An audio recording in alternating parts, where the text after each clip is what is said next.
Assalamualaikum warahmatullahi wabarakatuh.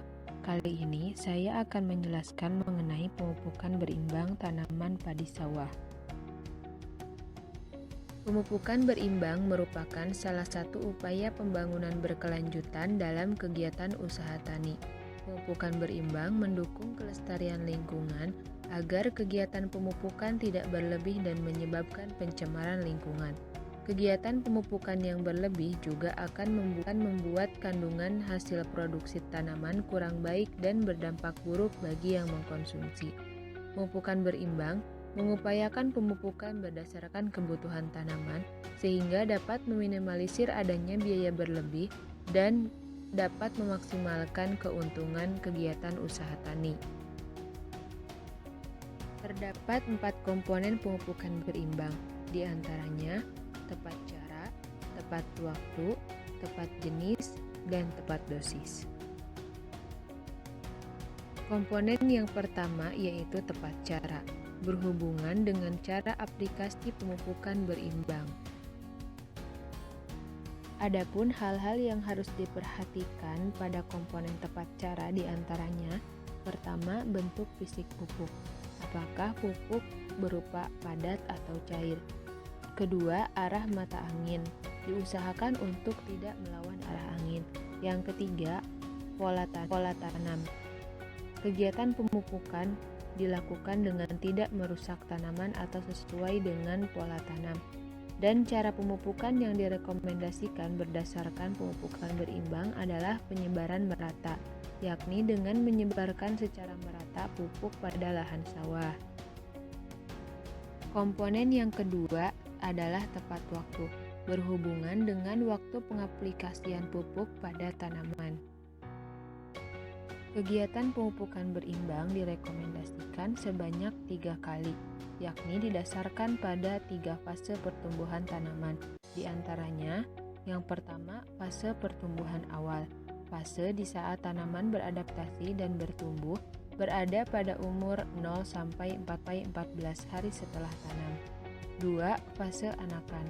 Fase perbanyakan anakan berada pada umur 21 sampai 28 hari setelah tanam.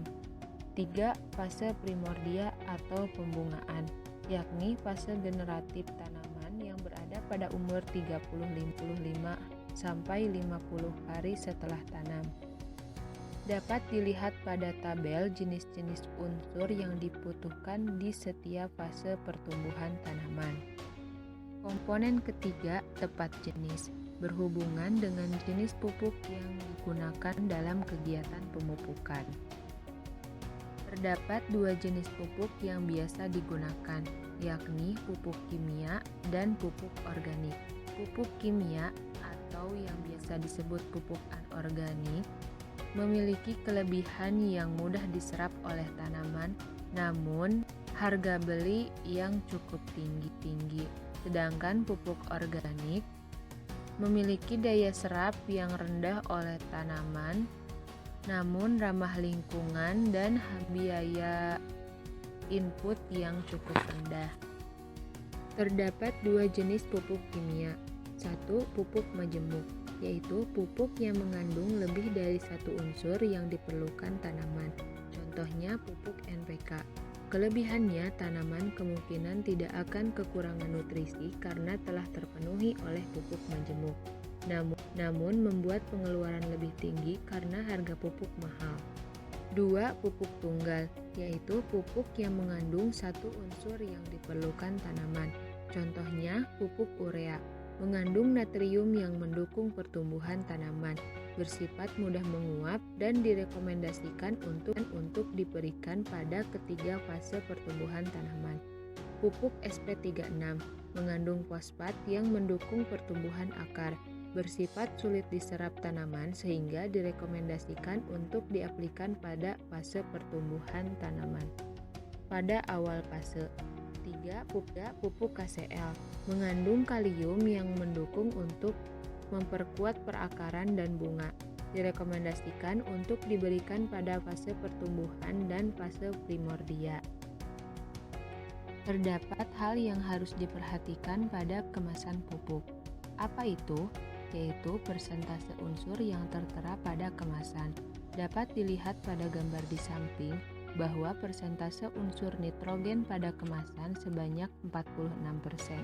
Maka artinya hanya 46% dari sejumlah pupuk tersebut dapat dimanfaatkan oleh tanaman, sedangkan 54%-nya itu adalah sampah. Jadi usahakan untuk mengurangi penggunaan pupuk kimia ya. Komponen keempat adalah tepat dosis, berhubungan dengan jumlah pupuk yang diaplikasikan pada tanaman. Tepat dosis pada pemupukan berimbang diukur berdasarkan kebutuhan tanaman, dikombinasikan dengan rumus penentuan kebutuhan pupuk, yaitu luas lahan per 10.000 dikali kebutuhan pupuk per hektar. Adapun penentuan kebutuhan pupuk ditentukan dengan menggunakan alat berupa perangkat uji tanah sawah atau PUTS dan bagan warna daun atau BWD. Bagaimana dengan permasalahan modal? Penentuan dosis biasanya terkendala dengan modal, maka terdapat beberapa solusi permasalahan yang dapat dilakukan, yakni dengan mengoptimalkan pengaplikasian pupuk organik dan penggunaan BWD. Kombinasi ini dapat meminimalisir penggunaan pupuk kimia karena dengan BWD, kebutuhan tanaman tidak akan kekurangan pupuk atau kelebihan pupuk, sehingga biaya input lebih optimal. Sekian penjelasan terkait pemupukan berimbang pada tanaman padi sawah. Terima kasih. Wassalamualaikum warahmatullahi wabarakatuh.